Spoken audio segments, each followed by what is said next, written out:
Pela presença dos irmãos, vieram aqui para nós estudarmos mais uma parte aqui, mais um texto da Bíblia Sagrada, que está em Isaías, capítulo 40, do verso 28 ao 31.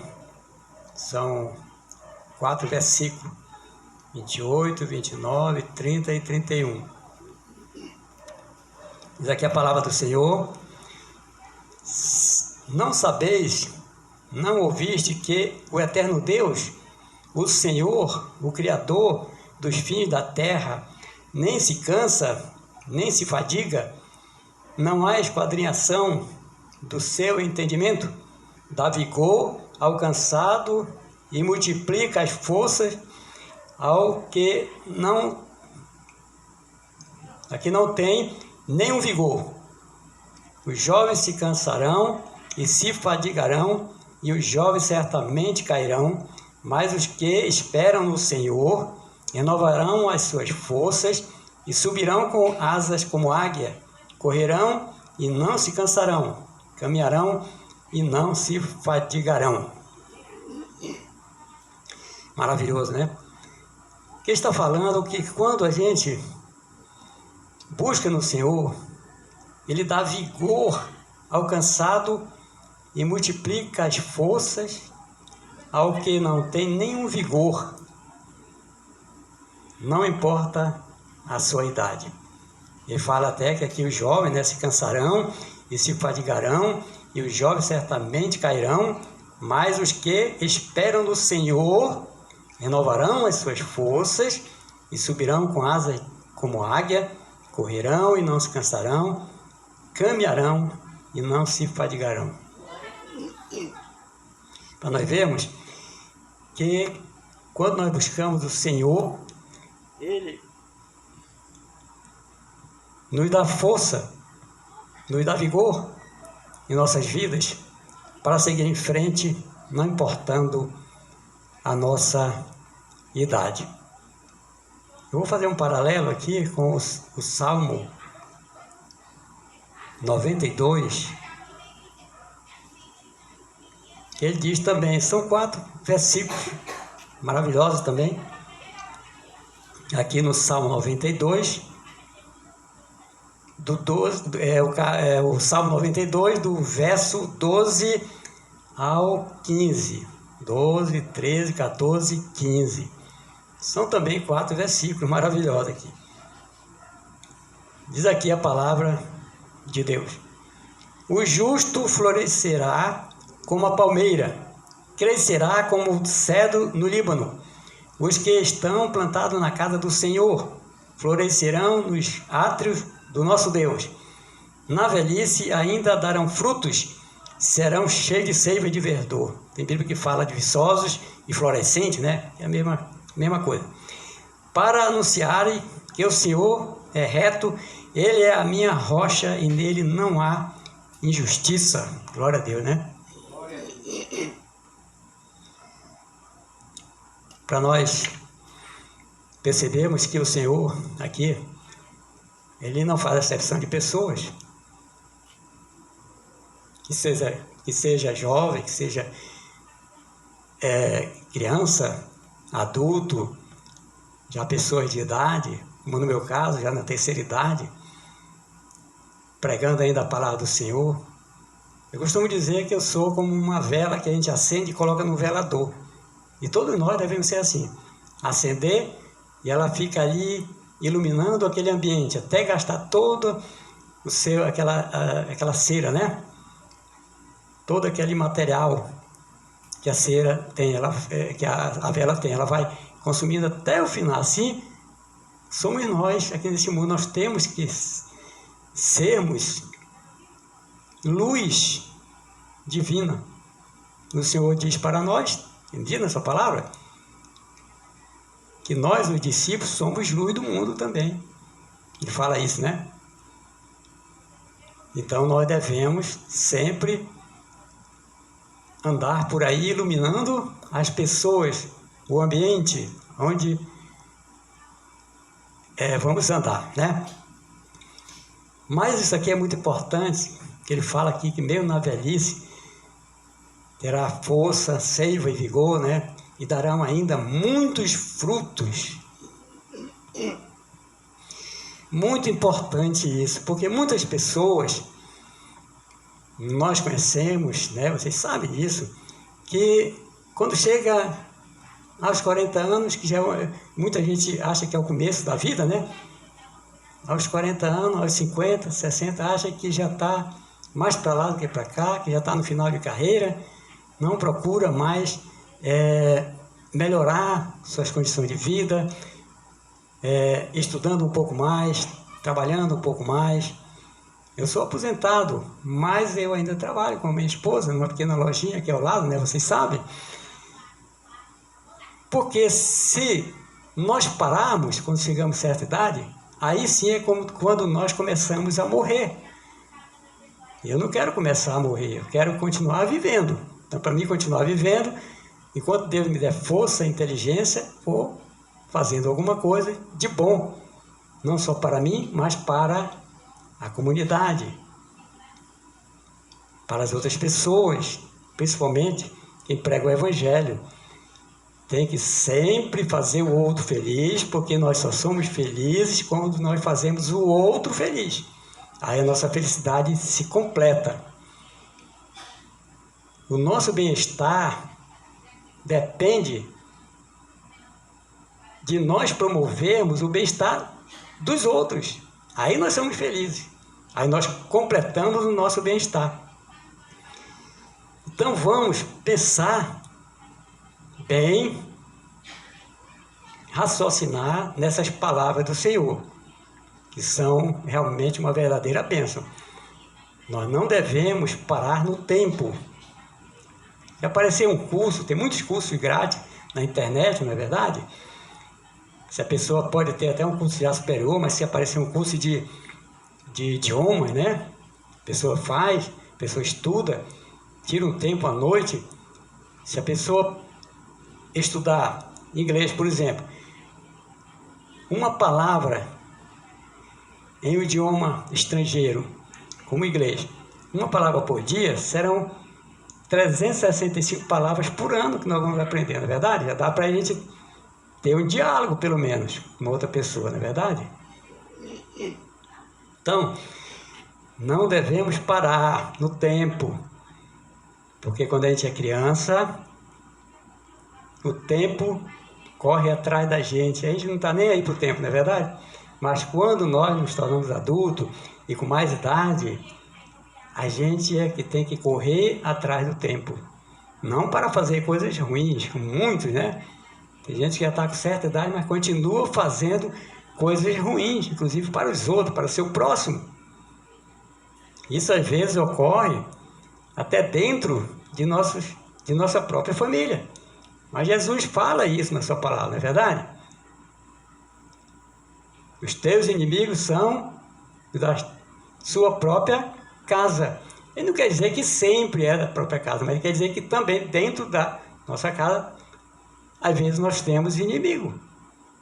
Nós temos lobos vorazes que quer nos destruir. José do Egito não foi um exemplo? Ele era um rapaz muito inteligente, se sobressaía perante seus irmãos e todos ali o invejaram. Pegaram ali ele, massacraram, jogaram numa cisterna, quiseram até acabar com a vida dele, na verdade. Venderam lá para o Egito como escravo. Mas lá, de escravo, se tornou governador do Egito. Olha só a mudança. Tudo por inveja, porque ele decifrava sonho, era um rapaz muito inteligente, os outros talvez não queriam nada com a vida, não é verdade? Outro exemplo maravilhoso, Daniel. Quando o rei colocou ele ali como o líder daqueles, ele colocou ali como presidente, sátrapas, ali para apoiar o rei, os outros ficaram com inveja porque ele colocou Daniel acima dos outros para comandá-lo, porque ele era muito inteligente. Era de uma inteligência refinada, porque tinha Deus na sua vida. Então ali, os outros com inveja, fizeram ali um trato com o rei para querer acabar com Daniel. Mas só que não acabou, porque Daniel tinha o seu Deus vivo que o salvou da boca dos leões. Porque ele orava 3 vezes ao dia, né? E na sua casa, com a janela aberta, direcionado para Jerusalém, ele disse: eu não vou adorar o rei, não, vou continuar adorando meu Deus verdadeiro, meu Deus vivo, não é verdade? Mas por que isso? Porque Daniel tinha um espírito excelente, a Bíblia diz. Ele tinha um espírito excelente. Por isso ele sobressaiu. Assim como José, do Egito, sofreu bastante. Foi como escravo para o Egito, se tornou governador e ali administrou ali as finanças daquele país, porque ali, naquele tempo, né, teve 7 anos de fartura e 7 anos de fome, né? Então ele guardou os mantimentos na época da fartura para o tempo da escassez, para o tempo da fome, né? E depois passou a vender aos outros países o que ele tinha guardado, porque foi inteligente. José era um grande administrador. A Bíblia ensina a administração, ensina a finança, ensina a prosperidade, a felicidade, ensina cidadania. Então, tudo isso o pregador deve passar para as pessoas, esses ensinamentos que a Bíblia nos revela, nos mostra, nos ensina. Então, a Bíblia, ela é completa, ela é ampla em seus ensinamentos. Por isso, devemos ler a Bíblia todos os dias. Sempre falo isso, né? Nas pregações. Porque quem lê a Bíblia Sagrada se torna uma pessoa sábia, porque está lendo a palavra de Deus. Quem lê a palavra de Deus, anda com Deus. Esta é a realidade. Quem não lê a palavra de Deus, não anda com Deus. Para nós andarmos seguindo as suas pegadas, os seus ensinamentos, é preciso que nós passamos a ler todos os dias de nossas vidas a palavra do Senhor. Porque é ela que nos dá o fortalecimento espiritual. O alimento material, ele serve para fortalecer o nosso corpo. Mas para o nosso espírito tem que ser um alimento espiritual, tem que ser através da Bíblia Sagrada. Ela nos alimenta espiritualmente, para que nós possamos andarmos equilibrado nesta vida, não faltando em nada. Não é verdade? Então, por isso, vamos ler a Bíblia todos os dias de nossas vidas, pelo menos alguns versículos durante a noite, antes de dormir, ou algum tempo durante o dia mesmo, se tivermos tempo, não, que sempre te acha um tempo para a gente estudar a Bíblia, não é verdade? Eu leio alguns minutos, algumas horas por dia, quando eu estou na loja, estamos às vezes sem nenhum cliente, eu pego a Bíblia na nossa mesa ali de trabalho e leio a Bíblia. E à noite passo a ler muito mais. E às vezes, como eu já falei aqui, entro pela madrugada lendo a Bíblia. Então, se for analisar, eu leio mais ou menos 2, 3, 4 horas por dia a Bíblia Sagrada, para que eu possa me fortalecer. Então, como ele fala aqui, não devemos nos desanimarmos, porque nós já estamos com certa idade, já estamos aposentados, já acha que não dá mais frutos, não é verdade? A Bíblia diz lá, capítulo 15 do Evangelho de João, que Jesus é a videira e nós somos os ramos. Se nós estivermos ligados nele, ele poda para que dê mais frutos ainda. Então nós podemos dar bastante fruto se nós tivermos Deus em nossas vidas. Então esses textos, eu fiz assim um paralelo, porque ele fala, podemos dizer assim, de quase a mesma coisa, né? Sobre o vigor que Deus nos dá em qualquer tempo, tanto no tempo de criança, quando jovem, ou quando mais idoso. E ele diz até que os mais jovens podem, que eles correm e caem, porque ele está falando daquela pessoa que não tem Deus. Mas aquele que tem o Senhor, ele corre e não se cansa. E voarão até com asas de águia, né? Esse voarão com asas de águia, ele está fazendo assim uma comparação.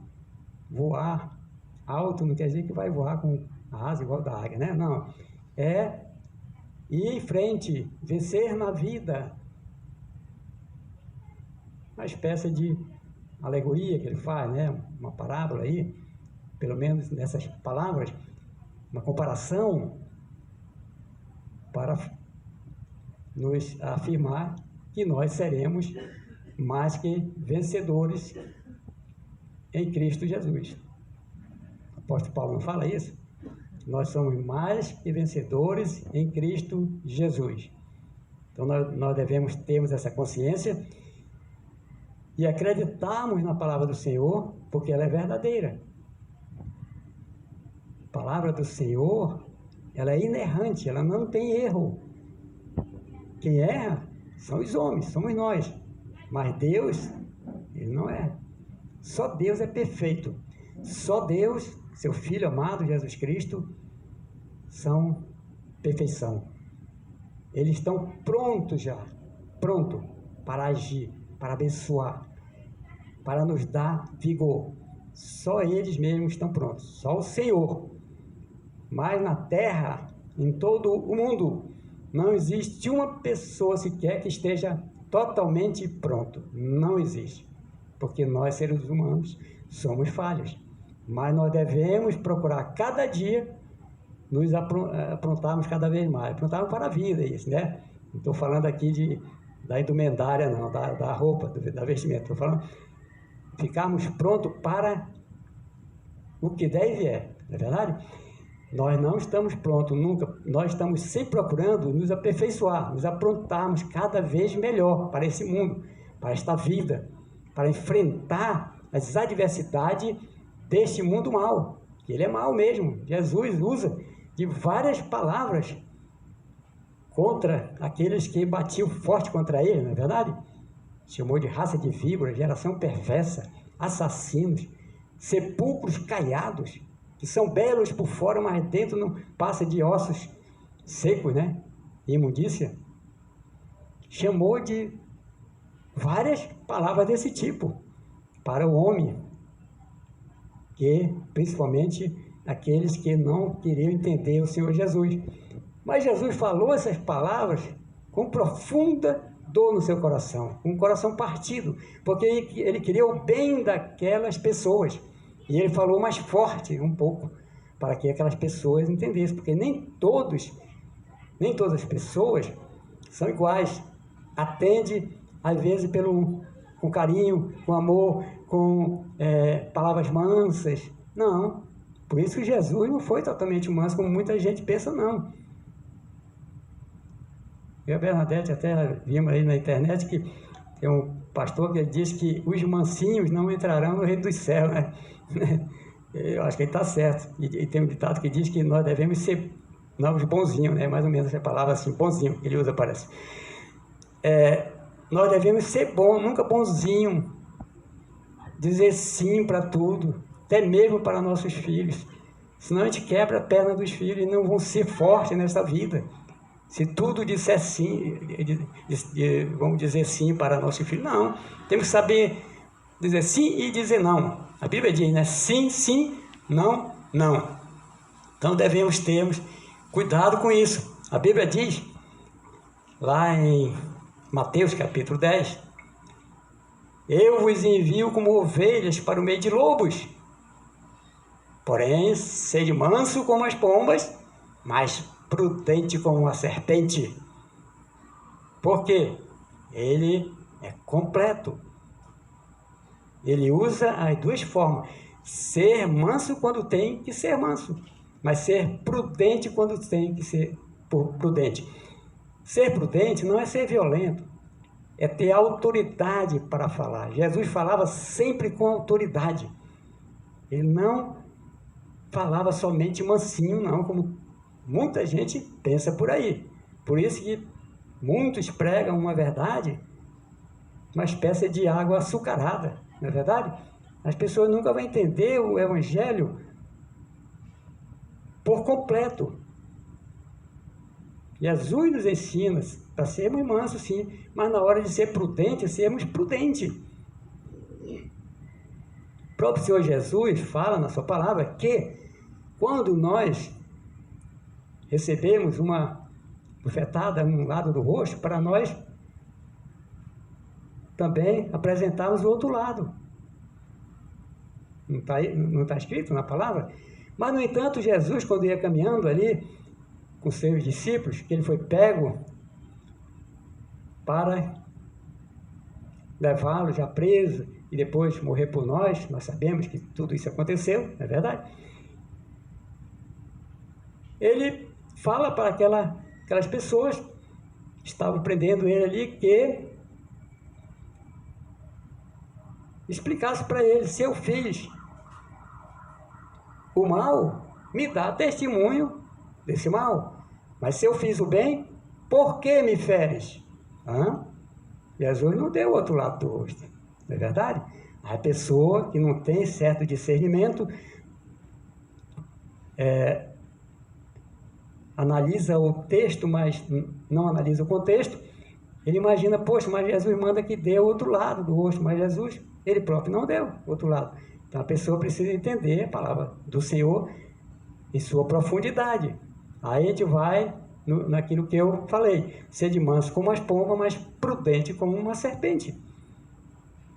Jesus, muitos pastores falam, eu nunca contei, nunca analisei, mas ele diz que muitos pastores aí falam que Jesus falou mais do diabo do que de Deus.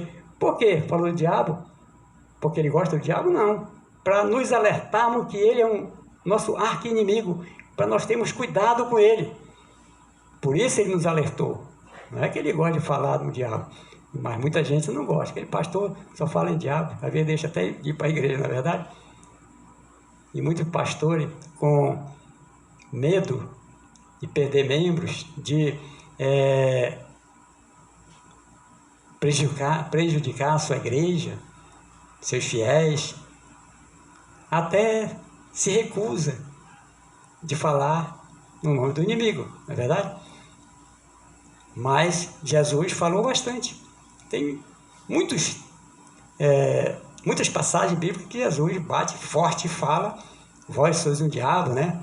Vós não quereis ouvir as minhas palavras porque vós sois um diabo, que é pai da mentira, e assim vai falando, né? Ali falando para aquelas pessoas que batiam contra ele, dizendo que eles tinham um pai, que Deus, queria dizer que Deus não era o pai dele, né? Mas Jesus sempre falava que ele foi enviado pelo Pai, e ali eles debatiam contra o Senhor Jesus, e Jesus falava forte com ele, né? Não quereis ouvir minhas palavras, porque vós sois do diabo. Quem é de Deus, ouve a palavra de Deus. Ele fala isso, né? Quem é de Deus, ouve a palavra de Deus. Eles não queriam ouvir a palavra de Deus, porque eles eram o diabo mesmo. Então, devemos analisarmos a palavra, ela por completo. Ele chama até Herodes de raposa, né? Diga aquela raposa que eu ficarei trabalhando aqui, fazendo milagre no primeiro dia, segundo, até o terceiro dia. Manda de volta o recado àquela pessoa que foi até ele dizer para ele sair dali, que Herodes ia matá-lo, aquilo tudo, né? Então ele dá essa resposta para ele. Ele usou de veemência Cristo para que as pessoas entendessem que ele era Ele é que era o Senhor, ele é que era o Cristo, não o inimigo. O inimigo já perdeu a batalha há muito tempo. Na cruz do Calvário, ele se acabou de vez. Quando Jesus foi ali, levando o nosso pecado sobre ele, se fazendo pecador por nós, derramando o seu sangue precioso naquela cruz, para nos dar a salvação. Mas muita gente não entendeu isso que Cristo fez por nós. Por isso ainda, muitos até nem creem em Deus, na verdade. Nem creem no Senhor Jesus. Porque se acham os sabichões da vida, com muita sabedoria. Eu sou o tal, eu sou o bambambam. Esse mundo não tem bonzão, não tem bambambam, não. Como eu falei, não tem ninguém pronto ainda. Não existe ninguém pronto. Nós estamos nos aprontando, nos aperfeiçoando a cada dia para procurarmos melhorar. Mas dizer que tem um já prontinho para tudo nessa vida, não. Pronto, só o Senhor. Somente o Senhor. Nós estamos nesta luta ainda, lutando. A Bíblia diz que o reino de Deus não se consegue com moleza, não. É com esforço mesmo, senão ninguém consegue o reino de Deus. Então vamos analisarmos, vamos pensarmos, refletir nessas palavras que nós estudamos hoje e vamos ler a Bíblia Sagrada. Sempre os irmãos sabem que eu bato muito nessa tecla, né? Para lermos a Bíblia Sagrada. Porque só assim, meus irmãos, nós somos limpos pela palavra que vos tenho falado. Jesus fala assim, né? Então vamos ler a palavra de Deus todos os dias. Abra a sua Bíblia em casa, leia, procure entender, peça de Deus entendimento, que Ele nos dá, e sem cobrar nada de nós, não é verdade? Melhor professor, melhor ensinador, melhor mestre, que nos dá sabedoria para, neste mundo, nós escaparmos das adversidades, dos maus cidadãos que tem nesse mundo. Ele nos dá sempre uma saída de mestre, mas isso quando conhecemos a palavra. Se nós não conhecemos, a gente se deixa entrar em qualquer situação ruim para nós, adversa, não é verdade? Quantas mulheres, coitadas, caem para os espertalhões pela internet, porque fala que ama elas, e assim vai, e começa ali, e às vezes dá até em morte. Vocês veem isso na notícia, né? Na televisão, até mesmo na internet. Não vamos entrar de primeira assim, neste mundo mal, para qualquer pessoa. Vamos entrar sim, de espírito, alma e corpo, como tem uma música bonita, né, na harpa, espírito, alma e corpo. Vamos entrar sim de espírito, alma e corpo, mas no reino do Senhor, porque ali a gente sabe que tem coisas boas. Devemos sempre falarmos coisas positivas, coisas boas, né? Reino de Deus, infinita provisão. Reino de Deus, harmonia e perfeição. Os japoneses usam muito isso, palavras de força, palavras de poder, palavras otimistas, mas baseado na Bíblia. A minha vida, eu levo a minha vida na atmosfera do amor de Deus. Eu sou abençoado pelo Espírito Santo de Deus. Eu vivo na plenitude do Espírito Santo de Deus. Fale coisas boas para você mesmo, dentro de casa, antes de dormir, como aquele versículo que está escrito assim: em paz me deito e logo pego no sono, porque só Tu, Senhor, me fazes repousar seguro, ou repousar em segurança, né? Tanto faz. Amém? Irmãos, tudo bom? Tudo bem? Então aqui vamos dar por encerrado esta mensagem de hoje. Eu espero que os irmãos tenham entendido essa mensagem que veio do céu, porque nada o homem poderá receber se do céu não lhe for dado, não é verdade? A gente recebe coisa de uma pessoa, de um amigo, de um irmão, de uma irmã, mas Deus usou aquela pessoa para lhe fazer esse bem, para levar uma coisa até você, mas veio do céu. Está lá em João, né? Essa passagem. nada o homem poderá receber se do céu não lhe for dado. Amém? Então eu peço que os irmãos dêem um joinha, ativem o sininho, compartilhem essa mensagem e se inscreva no canal, para que esse canal vá se alavancando a cada dia. Começou humildemente nessa pequena puxada aqui, né? Cobertura. Mas a cada dia nós vamos procurar melhorar com as bênçãos do Senhor. Então eu peço aos irmãos que ajudem esse canal e em frente, alavancar. Porque em assistir cada mensagem minha, porque eu sou guiado pelo Espírito Santo de Deus, quando nós viemos aqui no púlpito para falar da palavra de Deus, Cristo está nos usando como seus instrumentos. Por isso o apóstolo Paulo fala na sua palavra, nas suas cartas, né? A verdade de Cristo está em mim. Em mim, Cristo fala. Já não sou eu quem vive, mas Cristo vive em mim. Que maravilha, né? Então, Jesus Cristo vive em cada um de vós também. Amém? Muito obrigado. E damos aqui por encerrado esta mensagem de hoje. Muito obrigado mesmo e que Deus abençoe a todos. Vamos orar.